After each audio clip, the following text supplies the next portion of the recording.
السلام علیکم ورحمۃ اللہ وبرکاتہ۔ ناظرین، فضائل نماز پیش کر رہا ہوں، سماعت فرمائیں۔ فرشتہ کا اعلان کہ نماز کے ذریعے اپنی آگ بجھا لو۔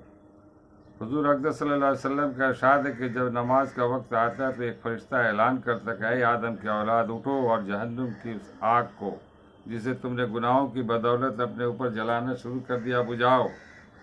چنانچہ دیندار لوگ اٹھتے ہیں، وضو کرتے ہیں، ظہر کی نماز پڑھتے ہیں، جس کی وجہ سے ان کے گناہوں کی صبح سے ظہر تک کی مغفرت کر دی جاتی ہے۔ اسی طرح پھر عصر کے وقت، پھر مغرب کے وقت، پھر عشاء کے وقت، غرض ہر نماز کے وقت یہی صورت ہوتی ہے۔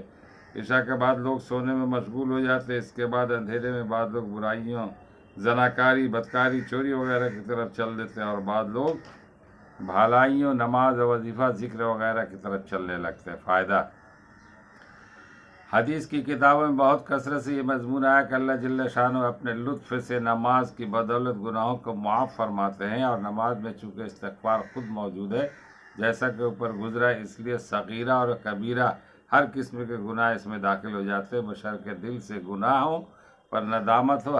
خود حق تعالی شانہ کا ارشاد ہے: اقم الصلاۃ طرفی النہار وزلفا من اللیل ان الحسنات یذہبن السیئات، جیسا کہ حدیث 3 میں گزرا ہے۔ حضرت سلیمان رضی اللہ تعالیٰ عنہ ایک بڑے مشہور صحابی، وہ فرماتے کہ جناب عشاء کی نماز ہو لیتی ہے تو تمام آدمی 3 جماعتوں میں منقسم ہو جاتے ہیں۔ ایک وہ جماعت ہے جس کے لیے رات نعمت ہے اور کمائی ہے اور بھلائی ہے، یہ وہ حضرات ہیں جو رات کی فرصت کو غنیمت سمجھتے ہیں، اور جو لوگ اپنے اپنے راحت و آرام اور سونے میں مشغول ہو جاتے ہیں تو یہ لوگ نماز میں مشغول ہو جاتے ہیں، ان کی رات ان کے لیے اجر و ثواب بن جاتی ہے۔ دوسری وہ جماعت ہے جس کے لیے رات وبال ہے، عذاب ہے، یہ وہ جماعت ہے جو رات کی تنہائی اور فرصت کو غنیمت سمجھتی ہے اور گناہوں میں مشغول ہو جاتی ہے، ان کی رات ان پر وبال بن جاتی ہے۔ تیسری وہ جماعت ہے جو عشاء کی نماز پڑھ کر سو جاتی ہے، اس کے لیے نہ وبال ہے، نہ کمائی، کچھ گیا نہ آیا۔ اللہ تعالی ہم لوگوں کو نماز پڑھنے کی توفیق عطا فرمائے باجماعت، اور صراط مستقیم پہ چلنے کی توفیق عطا فرمائے۔ وما علینا الا البلاغ۔